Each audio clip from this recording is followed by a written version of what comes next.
날마다 솟는 샘물과 함께하는 오늘의 큐티 시간입니다. 5월 1일 토요일, 오늘의 말씀은 예레미야 1장 1절로 10절의 말씀입니다. 베냐민 땅 아나돗의 제사장들 중 힐기야의 아들 예레미야의 말이라. 아모니 아들 유다 왕 요시야가 다스린 지 13년에 여호와의 말씀이 예레미야에게 임하였고, 요시야의 아들 유다의 왕 여호야김 시대부터 요시야의 아들 유다의 왕 시드기야의 11년 말까지, 곧 5월에 예루살렘이 사로잡혀 가기까지 임하니라. 여호와의 말씀이 내게 임하니라. 내가 너를 모태에 짓기 전에 너를 알았고, 네가 배에서 나오기 전에 너를 성질하였고, 너를 여러 나라의 선지자로 세웠노라. 내가 이르되 슬프도소이다. 주 여호와여, 보소서. 나는 하이라 말할 줄을 알지 못하나이다 하니, 여호와께서 내게 이르시되, 너는 아이라 말하지 말고 내가 너를 누구에게 보내든지 너는 가며 내가 네게 무엇을 명령하든지 너는 말할지니라. 너는 그들 때문에 두려워하지 말라. 내가 너와 함께하여 너를 구원하리라. 나 여호와의 말이니라 하시고 여호와께서 그의 손을 내밀어 내 입에 대시며, 여호와께서 내게 이르시되, 보라, 내가 내 말을 네 입에 두었노라. 보라, 내가 오늘 너를 여러 나라와 여러 왕국 위에 세워 네가 그것들을 뽑고 파괴하며 파멸하고 넘어뜨리며 건설하고 심게 하였느니라. 새로운 아침입니다. 여호와 라파, 하나님은 우리의 치료자가 되십니다. 2021년도 1월부터 4월까지 매일 새벽 기도회에 우리는 사도행전을 가지고 귀한 말씀을 나누었습니다. 코로나19로 한참 힘이 들 때 사도행전의 구절구절의 말씀은 우리에게 큰 도전과 위로를 더해 주었습니다.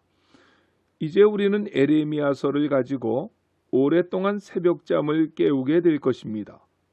5월, 6월, 7월까지 3달 동안, 그리고 8월, 9월은 로마서를 하고 다시 10월, 11월은 나머지 예레미야서를 가지고 강해하게 될 것입니다. 그러니까 오늘부터 시작해서 11월 말까지 5개월은 우리가 예레미야 선지자의 글을 통해서 새벽마다 은혜를 나누게 됩니다.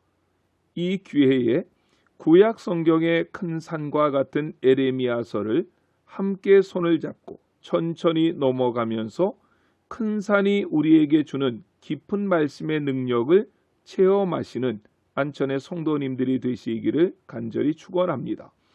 오늘은 서론적인 내용을 설명하고 예레미야의 소명에 대한 말씀을 증거하려고 합니다.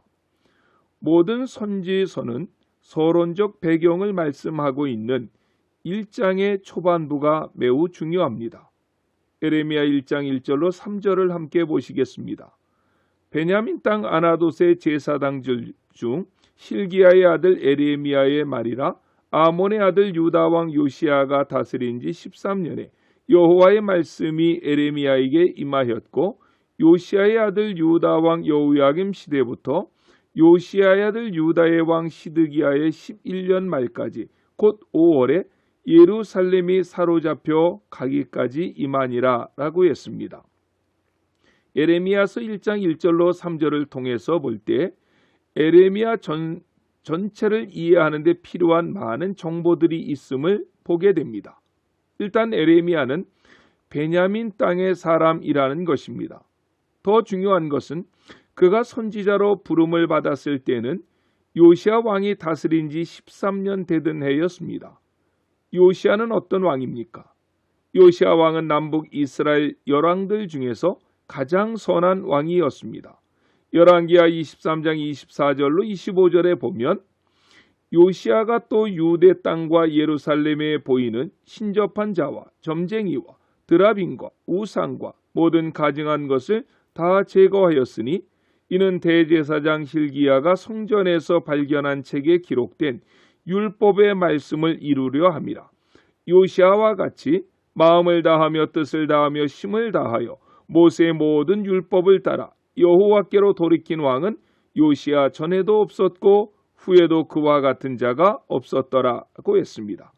그는 신접한 자, 점쟁이, 드라빈과 우상과 가증한 모든 것을 이스라엘 땅에서 제거했던 사람입니다. 또한 성전을 깨끗이 하다가 발견한 성경 말씀대로 이스라엘을 통치하고 섬겼던 왕입니다. 그래서 성경은 요시아와 같이 마음을 다하며 뜻을 다하며 힘을 다하여 모세의 모든 율법을 따라 여호와께로 돌이킨 왕은 요시아 전에도 없었고 그 후에도 그와 같은 자가 없었더라고 말씀합니다. 그 요시아의 아버지는 아몬이었고 할아버지는 므낫세 왕이었습니다. 아버지나 할아버지는 남유다 왕들 가운데에서도 가장 악한 왕들이었습니다. 그런 악한 왕 밑에서 어떻게 그렇게 선한 왕이 태어날 수 있었을까요? 그것은 선지자의 역할이 매우 컸을 것입니다. 그래서 오늘 본문 2절에 요시아가 다스린 지 13년에 여호와의 말씀이 에레미야에게 임했다는 말씀은 시사하는 바가 매우 큰 것입니다. 역대하 34장 3절에 보면 요시아 왕이 다스린 지 12년 되던 해에 요시아는 모든 우상과 가증한 것을 예루살렘에서 제거했습니다. 요시아가 우상을 제거하고 있을 때에 예레미야가 부름을 받은 것이고 그 이후 예레미야는 요시아가 왕으로 이스라엘을 통치할 때에 많은 영향력을 끼쳤을 것이라고 봅니다. 그런데 오늘 본문에서 말씀하려고 하는 내용이 무엇인가 하면 예레미야는 선지자였을 뿐만 아니라 제사장 가문의 사람이었다는 것입니다. 선지자는 하나님이 불러서 되었다면 제사장은 아론의 후손이 되어야만 제사장이 될 수 있습니다. 그러므로 예레미야는 제사장 가문의 사람으로서 제사장도 되었고 선지자도 되었던 사람이었다는 것입니다. 그런데 예레미야의 조상들이 살았던 장소가 어디인가 하면 아나돗의 제사장 누구누구의 아들이라고 1장 1절에 표현하고 있는 것을 봅니다. 즉 아나돗의 제사장이라고 하는 말의 의미가 있습니다. 이 말의 의미는 에레미야가 태어난 아나돗은 솔로몬 시대에 추방당한 제사장 아비아달의 고향이었습니다. 공석이 된 아비아달의 자리는 제사장 사독이 대신했고 이 사독의 가문은 신약시대까지 막강한 영향력을 끼친 제사장의 명문 가문으로 자리 잡았습니다.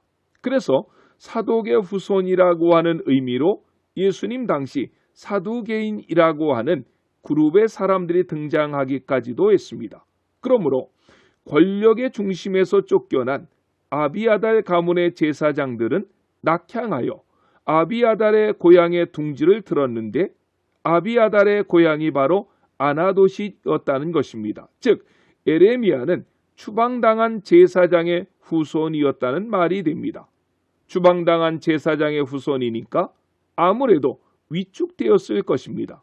그런데 그런 처지에 있던 에레미야를 하나님께서는 선지자로 부르셨다는 말입니다. 하나님께서 예레미야를 선지자로 부르실 때에 에레미야는 나이가 어렸을 때라고 봅니다. 왜냐하면 요시야 왕 13년부터 부름을 받은 에레미야 선지자가 시드기야 왕 11년까지 선지 사역을 감당했습니다. 시드기야 11년은 남유다가 멸망을 했던 BC 586년입니다. 요시야 왕 13년은 연도를 산출해 보면 BC 627년입니다. 그렇다면 BC 627년부터 BC 586년까지 만 41년 동안 에레미야는 선지 사역을 감당했다는 말이 됩니다. 이 말은 에레미야는 가장 오랫동안 선지 사역을 감당했던 인물일 뿐만 아니라 그가 선지자로 부름을 받았을 때는 나이가 어렸다는 말입니다. 그래서 하나님께서 에레미야를 선지자로 부르셨을 때 6절에서 에레미야가 이렇게 대답합니다. 내가 이르되 슬프도소이다. 주 여호와여 보시옵소서. 나는 아이라 말할 줄을 알지 못하나이다 라고 말입니다. 이런저런 이유로 에레미야가 선지자로 소명을 받았을 때 자신이 처한 환경, 나이 등을 들어서 극구 사양했습니다. 이때 하나님은 몇 가지 권면의 말씀으로 그 사명을 수용하도록 촉구하십니다. 그 내용이 7절로 9절까지 잘 나타나 있는데 7절을 보십시오. 여호와께서 내게 이르시되 너는 아이라 하지 말고 내가 너를 누구에게 보내든지 너는 가며 내가 네게 무엇을 명하든지 너는 말할지니라 라고 했습니다. 즉 선지자의 사명이란 자기 말재주로 자기 능력에 의해서 감당되어지는 것이 아니라 하나님께서 어떤 말씀을 주시든지 그 말씀대로 전하면 되기 때문에 염려할 것이 없다는 것입니다. 그러면서 두려워하는 에레미야에게 또 다른 위로를 해주십니다. 8절입니다. 너는 그들 때문에 두려워 말라. 내가 너와 함께하여 너를 구원하리라. 나 여호와의 말이니라 라고 했습니다. 내가 너와 함께할 테니 너는 두려워하지 말고 그 사명을 감당하라는 것입니다. 하나님이 함께하시면 어떤 일이든지 무슨 일이든지 할 수 있습니다. 왜냐하면 하나님은 우리에게 사명을 맡기실 뿐만 아니라 감당할 만한 능력도 힘도 주시는 분이시기 때문에 그렇습니다. 그래서 본문 9절은 이렇게 말씀하십니다. 여호와께서 그의 손을 내밀어 내 입에 대시며 여호와께서 내게 이르시되 보라 내가 내 말을 내 입에 두었노라 라고 말입니다. 어떤 이유도 하나님의 부르심보다 앞서지 못합니다. 환경과 여건으로 인해서 스스로를 위축시키는 자격지심을 버리고 하나님의 부르심과 맡겨주신 사명에 주저함 없이 순종하시는 안천의 성도님들이 되시기를 예수님의 이름으로 간절히 축원합니다. 아멘. 기도하시겠습니다. 사랑의 주님 감사합니다. 누구든지 주님께서 우리를 사명자로 부르신다면 우리는 내 자신을 되돌아볼 때 에레미야 선지자와 같은 고백을 하지 아니할 수 없습니다. 그러나 하나님의 일은 내 힘으로 하는 것이 아니라 하나님이 주시는 힘과 능력으로 감당할 수 있음을 하나님의 말씀을 통해서 배웠습니다. 부르심에 겸손하게 순종하는 믿음의 백성들이 되게 하시고 우리에게 맡겨진 사명 잘 감당함으로 하나님의 나라를 건강하고 아름답게 세움받는 일에 세워지는 일에 우리 모두가 쓰임받게 해 주시옵소서. 예수님의 이름으로 간절히 기도드렸습니다. 아멘.